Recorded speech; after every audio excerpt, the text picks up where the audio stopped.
A big week in playoff hockey is behind us. 7 of the 10 premier divisions got underway with postseason hockey. One elite series started, ended, and punched a ticket to USPHL Nationals. We have 25 of 26 spots left to decide. They will all be decided in the coming week. But before we decide those spots, we need to recap what has happened, where we have come from, and where we are going, because we learned the past to be able to march towards the future. And the only man who can teach history to Dan K is my right-hand man, my consigliere, Mon Frere from Another Mayor, and the second most qualified history teacher on this show today, Lucas Jones. 7 years ago, Dan, a couple of teams played for some initial playoff leverage, right? A lot of spots still left to be decided in this one, but there was a lot of interesting playoff discussion I think happened before the opening rounds here. But as you and I kind of talked about, only a few surprises, a little less than we're used to seeing. Yeah, and the biggest surprise of it all was with how much we got chirped on social media. Yeah. How much we got chirped. Let's update the folks at home on the pick standings. Go ahead. So if everyone remembers, and I'm going to remind Lucas this because every year we have to do this with Lucas, I am a 4-time defending champ on Nationals picks. But our Nationals picks are isolated from these lead-in picks. So Lucas has won these lead-in picks a couple times, and every time it has to be re-explained to him. We have to go back and watch old footage to say, nope, then we do the Nationals separately, so it's a fun thing for everybody who can get involved. And rest assured, you will explain it to me again. I will, yes, 100%, because Lucas is winning yet again in the early portion of this. 21 and 1. 21 and 1. His only loss was picking the Boston Advantage over the Islanders Hockey Club because we were guaranteed a victory. Guaranteed. By Bret Hart. Yeah, she guaranteed a lock. And when friends guarantee you locks, Dan, I feel like we should understand that there's two types of locks, right? There's the locks that don't hit that your friends send you, and then there's the locks that you put on a bagel. Those are the only two types, and I really prefer the type that goes on a bagel. Yeah, it was not a lock. It was certainly not a lock. IHC and Jay Punske dunked on the Dan K show. They got the job done. A wonderful series from IHC. That IHC team took care of business, Lucas. Yep. There was close games. There were hard-fought games, but they showed an ability to score tight around the net. They showed an ability to battle. They showed an ability to be physical. That Islanders Hockey Club team showed us a little something and showed us up. But that was your only loss. 21 and 1. Dan K, 19 and 3. A horrific performance. Paltry 19 and 3. 19 and 3 and 21 and 1. Meanwhile, you want to chirp the Dan K show, you better go for the head. It's like Thanos right there. 21 and 1 though, Lucas. 21 correct picks from Lucas Jones. Let's start in the Pacific. I'm going to kind of run through division by division. We'll do a nice little quick recap today. We'll talk about some of your leading scorers. Emile Louvre, the leading scorer in that division from the Fresno Monsters in the postseason with 8 points, 3 goals, 5 assists. Fresno and the Vegas Thunderbirds both get sweeps. And the Vegas Thunderbirds both get sweeps. It's 1v2 this upcoming weekend. Lucas, what you take at it? I mean, I think you kind of saw what you saw during the regular season a little bit, right? Fresno is just kind of this overwhelming offensive force, right? That's what they do. They do it so well. They do it year after year. I was intrigued by this Vegas-Ontario series, to be sure. And I think for the Thunderbirds, they also proved that their offense can be overwhelming at times, right? They score in bunches. They've got a ton of talent. And you kind of see both series ended with a 6-goal differential, right? Both winning teams coming out with a +6. This should be high flying. Yeah, it's going to be a good matchup. Vegas and Fresno has been great games all season long. We were on the call for one of them at the Vegas showcase where the Las Vegas Thunderbirds grabbed a win against Fresno. That's a toss-up either way. You're going to have to stay tuned to social media to see our picks in that series. Let's go to the Northwest.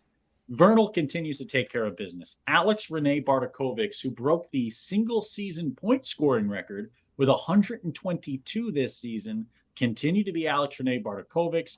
Antonio Tarantino in net, 5 consecutive Netminder of the Month awards in the Northwest Division. Vernal has been the clear cut number one all season long. The series that was fun to watch, Lucas, even if they had a bit of an ASMR quiet broadcast on the final day of the series, the Seattle Totems beating the Rock Springs Prospectors. Danny Randall and those prospectors took them to the ropes, took them to the wire, but the Totems took care of business. It was an avant-garde broadcast. It was very modern, right? But despite all that, I think it was a fun series to watch. I really like the Seattle Totems team. I mean, I like the way that Rock Springs has put together a pretty good squad out there. They fight day in and day out, and I've enjoyed watching Seattle as well. That was a good one to watch. Very close series as well. Only 3 goal differential. Yeah, we'll see what the picks wind up being. I mean, Vernal right now, Vegas would love Vernal in this series. Just the way they performed all season against Seattle, against this Northwest division. One team comes out of the Northwest, one team comes out of the Pacific. Those are your single team representatives. Those will be decided this weekend. Fresno and Vegas, the very first series to kick off on Thursday night. You'll be tuned in on Hockey TV for sure. Let's go to the Mid Atlantic Division playoffs in the Premier. This was sweep city for the Aviators, Wilkes-Barre Scranton Knights, and the Utica Junior Comets. For the Rockets Hockey Club, the fourth team to punch their ticket to the second round, it was a battle royale with Connecticut that went down to the Game 3 final day. Not many Game 3s in this first round of the playoffs. The Rockets had to deal with a tough one against Connecticut. And I think every year Connecticut's just another tough team, right? They pride themselves on being really tough to play. They want to make it a nightmare for you. They scout you. They learn how to try to beat you. They almost took the Rockets, almost got the Rockets knocked out there. They took them to Game 3. You do love to see that. But I think the sweeps also tell us a story, right? That in the Mid Atlantic Division, you've got some powerhouses for sure, right? I mean, Utica really only sitting at the top of that standings because of the extra goal net differential, one less goal allowed than the New York Aviators. But I think for the Aviators, right, they've had teams in that Mid Atlantic kind of trembling in their boots all season long, and with the best record statistically in the entire league, you got to imagine that they're feeling ready for the next round. Yeah, Aviators versus Rockets, Utica versus Wilkes-Barre. Utica, you just feel like there's something there. And I've heard a couple coaches talk to me about Utica over the last week, and they said, you feel like this team's just ready to host nationals. That's going to be a fun series against Wilkes-Barre. They got to go on the road. And if they are able to win that series, that'll be the final time they play on the road for the rest of the season. They would be serving as not only the hosts of nationals, but also a participant. That would be fun to watch. On the other side, the Aviators took care of business, man. They showed why, winning percentage wise, they were the regular season champion, right? There was a points champion, which was Utah. They play more games than the other team. So technically, you start to look at other parts, right? You look at the wins or the most total points grabbed. Technically, Toledo, you talk winning percentage or point winning percentage in hockey. That was the Aviators who took home that regular season championship. So the Aviators, they're always offensive with I call it the greatest show on ice with Mike Stanaway, right? But this team this past weekend, they battled with a PAL team that took them to the wire in game one. Game two, they answered the loudest possible answer you could provide. This team looks terrifying. Mm-hmm. Well, I talked about it on social media. Is it really the USPHL Premier Playoffs until we see the Rockets Hockey Club and New York Aviators play one another in an insane, wild 3-game set? A couple years back, we were calling a game in Elmira 2 years ago. The Aviators were the 4. The Rockets were the 1. I told the world the Aviators would upset the Rockets. It happened. Will it reverse this year? Will the defending champs upset the Aviators? Will the Aviators beat the defending champs? You'll have to tune in on Hockey TV to watch and tune in on social media to see our selections. I'm sure that there are people out there just waiting for those selections and watching every single move we make. Midwest West. Hudson takes care of the Dells. The Moose take care of Steele County. The Squatch take care of Isanti. Another one of these series where the 4 versus 5 is a 3-game set and the 4 comes out victorious. The River Kings, they showed me something in game 3, Lucas. Yeah, I think what they showed is a dedication might not be the right word, but I think it kind of it kind of alludes to how much they've bought in, right? They are committed to River Kings hockey right now. And I think game 3 showed that they have bought in fully and they're ready to play that style, right? And they executed it well. I think that was something that you saw throughout the series. Yeah, Falkede was stellar, leading the Wisconsin Rapids River Kings in points with 6. They battled the whole way through that series. You look at Ian Tum, who played all 3 games in net, went 2-1 with a 9.45 saves percentage, stopped 104 of 110 shots faced in that series, and grabbed a shutout in the deciding game. That's tough to do, man, to start 3 days in a row for Ian Tum. He got it done. And Paul Peckman, he texted me, he said, "Hey, you tell you tell that Lucas Jones that he's the smartest man on the planet. And you tell Dan K he's a dummy." And I said, "Wait, I'm Dan K." And he went, "I'm just kidding with you, but you're gonna owe me a pop next time I see you." I said, "You know what? I'll owe you 2 if I see you in Utica." I mean, it's probably the least you can do, right? As a man who got 21 correct picks out of 22 possible picks, I think that's only fair. Yeah, I think it is fair to give Paul a couple pops there if he comes out to Utica, but he's going to have to get through a Hudson Havoc team that have been one of the greatest penalty kill units in the history of the USPHL Premier. They tied the record for most wins in the Midwest West. Who could have saw that coming? I don't know. Somebody who predicted it in his way too early predictions. And the coolest thing about the way the Midwest West is shaped out, Yes. it's basically the Wisconsin State Championship for the USPHL against the Minnesota State Championship. This is Moose Squatch, River Kings Havoc, Wisco, Minnesota will have a representative from each state. That's going to be awesome. I mean, the Midwest West is kind of shaking out to be a really cool division in that sense. You know, there's a little bit of a state rivalry between Minnesota and Wisconsin as well. So each state champion will kind of get to play for another championship there, right? And then you can basically declare which state is the best one. Let's go to an area where all the states try to claim they're the best one, the New England region. And the New England Division playoffs, which was Sweep City. There was a lot of brooms. There was a lot of solid victories from all 4 sides that advanced. Northern Cyclones, Bridgewater Bandits will face off to go to nationals. Boston Junior Bruins, IHC. Yeah, and this is kind of the tale of one city, really, right? You had a bunch of sweeps in this division, and 3 teams with a goal differential of 5. You know, you had good defense, I think, from the Bridgewater Junior Bandits and the Northern Cyclones, and then good offense from the Bruins and the Islanders Hockey Club. So you could very easily have 2 very different series here, and knockdown, drag out defensive battle between Northern and Bridgewater, and then just basically a scoring competition between the Junior Bruins and IHC. I don't know how that might affect nationals. I don't know, which team necessarily holds the advantage right now because it feels like each series is just holding up a mirror image. Yeah, that Boston Junior Bruins team, do not sleep on them and don't sleep on the Bridgewater Bandits. You could see an upset in this second round. Anybody's ball game. The winners there will talk about them and we'll tweet about them and we'll Instagram about them because you'll see those picks coming out right before those series start on Thursday afternoon. Let's go to the Midwest East. Okay. Fort Wayne with a bye. They didn't have to play. Lucas, do you like having the bye if you're Fort Wayne or did you want to be playing hockey? I like having the bye. I mean, I think it gives you an opportunity to watch all of your potential opponents try to play each other. And I think that's huge. See, I like an idea in the for the Midwest East in the future.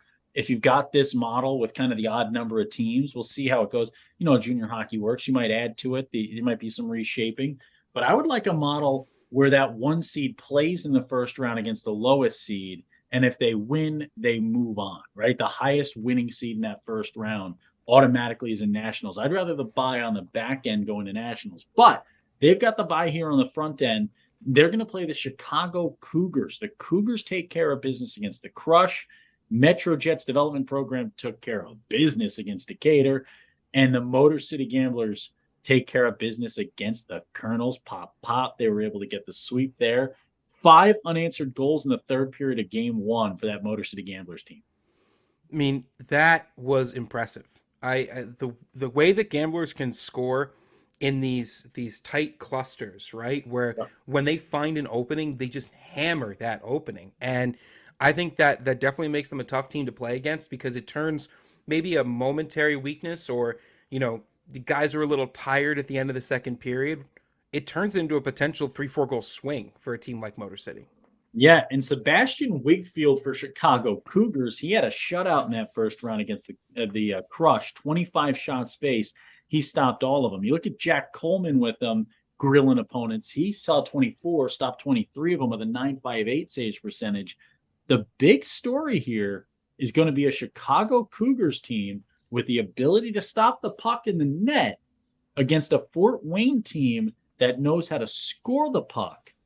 It's going to be an important goaltending series. Dunnigan and Zinchenko against Wigfield and Coleman. I don't know who you give the upper hand to there. Yeah, I mean, we got a chance to see how good Fort Wayne's goaltending and defense is in person, right? When they played Battle Creek, and we've seen them at showcases before. For Chicago, you just got to make sure that those defensemen are playing a lot of good defense, right? I know Chicago has very offensively capable defensemen. We've seen them. They like to take shots in the blue line. I am all about that. Against a team like Fort Wayne, who's got so much dynamic talent, sometimes you got to hatch those defensive guys back a little bit more. Yeah, and Fort Wayne, this is a team. When does the pressure start kind of heaping on if the Cougars take an early lead in the game or in the series? Fort Wayne, 2 years in a row, they felt like the team that was going to punch their ticket and didn't get there. MJDP, they've gotten there every year since coming into existence. Will they get past a Motor City Gamblers side who knows how to play at the blue line? Coach Sam Shaheen texted me, Lucas. He was messing around with me, razzing me. He was having a fun time. I told him, Coach, you better be careful. You might just get yourself picked this week to beat MJDP, and we might be putting a target on you for Coach Lovell, Coach Quindle, and the whole crew. Maybe that's the new thing. Maybe if we get chirped too much, we just start picking teams to really shine the spotlight on them there. But I mean, I feel comfortable shining a spotlight on any of these matches, right? I think these teams that have moved on, these teams that are playing this weekend, they have certainly earned that right by not just winning the games, but by building competent rosters full of incredible talent. The interesting thing, I'm interested to see kind of who's on the bench for the Metro teams, right? MJDP, is it Tina Serralo? Is it Jamie Lovell? Metro series, is that Tina Serralo? Is that Jamie Lovell? Is Coach Q going to be behind the bench? It's always an interesting little vibe, kind of figuring out that Metro bench, what it's going to look like on a given night in these two playoff series. The Metro Jets taking on Columbus and Brendan Cobb, the Corn King, there with the Columbus Mavericks, a netminder who can stand on his head and try to win a playoff series. We'll see if he can. Let's go to the final division to talk about on this one. Let's recap the Mountain Division here, Lucas. Pueblo against Provo, the series of the year and the game of the year in game two. 16 minutes left in the third period, game two. Down 2-0. Reminds me a little bit of a Deneen Cup championship series a few years back between the Connecticut Junior Rangers and Boston Junior Bruins, where the Junior Bruins hadn't scored a goal yet in the series come the third period. Trail by 2, and they scored with 18 minutes left, climbed back, won in overtime, and then won game 3 to win the Deneen Cup championship over the Connecticut Junior Rangers. This go around, Pueblo, the 3 seed, loses game 1 5-rip. Now they're down 2-rip. 16 minutes to go. You're losing 7-0 in the series on goals. Every reason to pack it in and say, maybe next year, boys. Let's go NCDC West. Nope, not a chance. They score 2. They go to double overtime, triple overtime, and in triple overtime, the hometown kid. I guarantee it that this was a huge goal for the crew. Luke Garrienti, a Dan K Show favorite, scores the game winner. I think to be in that rink for that goal Or not to be. kind of might have been incredible just to have triple overtime vibes, right? And playoff hockey, especially a division where the fans do care so much, right? And fans do pack those buildings was probably incredible. I think it shows that, again, Provo has a good roster. They really, really do. They built a good team this year. And Pueblo's a team that doesn't give up, right? And you love to see that out of the Bulls. The Mountain presents some more intriguing matchups, Dan, as I'm sure you're getting ready to talk about. Yeah. especially after, I think some obviously close series, but really interesting battles all season. The Potato Zaddies, the Spud Kings, your starchy overlords beat that other team. A big win for Idaho Falls. The 5 seed Idaho Falls Spud Kings beat the 4 seed guys. A huge W for the Spuds. Hashtag NCDC West is better. Hashtag love them Spuds. Hashtag uh mashed potatoes. I don't know. Is that a hashtag? Hashtag NCDC. Yeah, no, it doesn't work. Yeah, it doesn't That's too work. contrived. But the Spud Kings, what a series sweep, a dominating performance out of Marty Quarters and the crew from Idaho Falls. They're not going to get that home ice advantage, but now they have to deal with a Utah team they've yet to beat. Yeah, this is. It kind of feels a little like a little David and Goliathy, right? It's Goliath is obviously this Utah team that has been so consistently good all season long. They've only had a couple of bumps in the road. They beat teams in close games. They beat teams in blowouts. They travel to other divisions and they beat teams too. And I think this is something they've been working towards the last 2 seasons as well. Utah having a strong presence in the division. They're looking for that strong presence at nationals this year. And obviously a Spud Kings team that sits at 20 in our rankings the last 2 times. That has been a complete resurgence from an early season fumble. Let's talk about our stat leaders throughout the postseason so far. 1 week into it in the Premier, Caleb Bentz, Benjamin DeFiore, man, somebody told you he was pretty good too, now playing with the Vernal Oilers. Austin Muirhead of MJDP, Caleb Bentz of Hudson, Nicholas Pineo also of Hudson, and Antonio Tarantino, as well as Sebastian Wigfield, Tarantino from Vernal, Wigfield from the Cougars. They all had shutouts. There were 6 postseason shutouts. 4 of those shutouts came from the same 2 teams. Hudson with 2 shutouts in the first round, Vernal with 2 shutouts in the first round. Great performances by them. When we look at saves percentage, obviously those guys are going to have 1,000. From the ones that didn't have 1,000, you look at Sam Peterson of the Vegas Thunderbirds, 44 saves on 45 shots faced in his start, a 9.78 saves percentage. Aiden Thompson of the Utica Junior Comets with a 9.69 in net. Tate Carmen a 9.66. Of the guys that started multiple games, Lucas Bjork, starting games 2 and 3 in that series for Pueblo, goes 2-0 with a 9.63, stopped 105 shots in 2 games, a 1.48 goals against average. You look at games played in net so far, the netminders with 3 starts for the Seattle Totems, Felix Flodman, who went 2-1 to get his team out of that series. Ian Tum, we talked about him with the Wisconsin Rapids River Kings. He didn't just start 3 times, but got a shutout in game 3 and a 9.45. Sava Serduk. So Serjuk was absolutely incredible for Provo this series against Pueblo. He gets overshadowed by the fact the team didn't get out of the series with a victory, but he had a 9.53, a 1.54. Sava was incredible. Elias Johansson of the Minnesota Blue Ox had 3 starts, a 9.23. Brody Sell of the Rock Springs Prospectors, he had 3 starts, and then finally Jacob Tinson of the Connecticut Junior Rangers. Those are your netminders of note in that postseason so far. Let's go to our top scoring leaders. We start with the goals leader in this postseason so far. It is a huge tie, a 10-way tie with 4 goals. The Aviators, Matthias Raquel, Jacob Lawrence of MJDP, Cooper Anderson and PJ Noonan of Hudson, Jack Rivera of MJDP, Tobias Skogstad Falkeed of the River Kings, Alexander Bexelius of the Aviators, Oliver Monk of the Aviators. That sounds like Aviators hockey, everyone leading in goals. George Goodwin of Idaho Falls and Scotty Swain of the Cyclones. 4 goals is the number right now. Yeah, I mean, with so much offensive talent, the fact that no one could quite separate themselves, kind of crazy, right? But a lot of these teams have depth, right? It takes a deep roster to really get yourself situated into a place where you can make a Nationals run.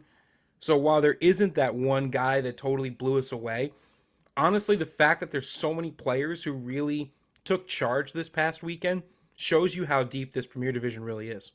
The assist leader in the postseason so far, centerman from MJDP, a rookie Jordan Rivera, 7 assists so far. He's averaging 4 points a game in the postseason. And then how about the all-time single season points record holder, Alex Rene Bartakovics, with 5 assists and 6 points in the postseason so far.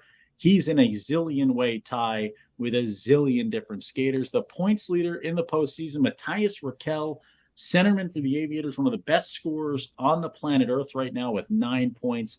He's averaging 4.5 points a game. Your power play goal leaders, Tristan Felix Tremblay of the Vegas Thunderbirds with 3. That's something Fresno will have to keep an eye on in that series coming up to go to Nationals. Tremblay on the power play has you trembling. He's tied with Tobias Skogstad Falkeid, who had 3 power play goals for the River Kings. A storyline for Hudson to keep an eye on. Will it be Falkeid's ability to score on the power play or the Havoc's ability to stop the power play chances? Kyle Kupalo, defenseman of the River Kings with the most power play assists. He had 4. Brady Carpenter, Christopher Moraldo of the Fresno Monsters, and Ian Bowman of the River Kings with 3. Shorthanded goals, Ethan McKibben had 2 in a losing effort for Ontario. Narek Alexanian's a guy with 1. Cole Bisson of Vernal, Leonardo Capri of Pal, Jacob Gagnon of the Fresno Monsters, Nathan Garau, Kyle Martino, JD Spear, both of Utica. And the game-winning goal leader so far, Ryan Mulrennan of the Minnesota Moose. They played 2 games, won 2 games. Mulrennan scored the game winner in both. Lucas, this postseason, this premier postseason, continues to wage on, continues to battle on. What are your parting words for today's show? Perfect. He's been having a coughing fit all show. Dan K, a professional, not letting anybody know what's happening. No one would have any clue in the background what's going on. We're surviving the pollen counts. The pollen counts are high, and I'm sure the goal counts will be high this weekend. In the Elite, we've had 1 series thus far. The Cyclones punched their ticket to Nationals. Congratulations to Coach Tim Plummer and those Northern Cyclones. A ton of coverage on those boys coming up. 7 more spots to be punched in the Elite. 18 spots to be punched in the Premier. A lot of hockey happening. 25 Nationals participants will be decided by next Monday. You got to watch on Hockey TV. You have to follow at @the_Dan Show. It is your only home for immediate postseason updates. We will update you on everything going on in the postseason. We will have next Wednesday, we'll be dropping the schedule release show to let you know who you're playing at Nationals and how your team that just punched its ticket can go raise the cup. When Dan K's on the mic, it is always hockey night. Keep watching the Dan K Show here live on YouTube, audio, Spotify, whatever the heck you watch it on. We're there.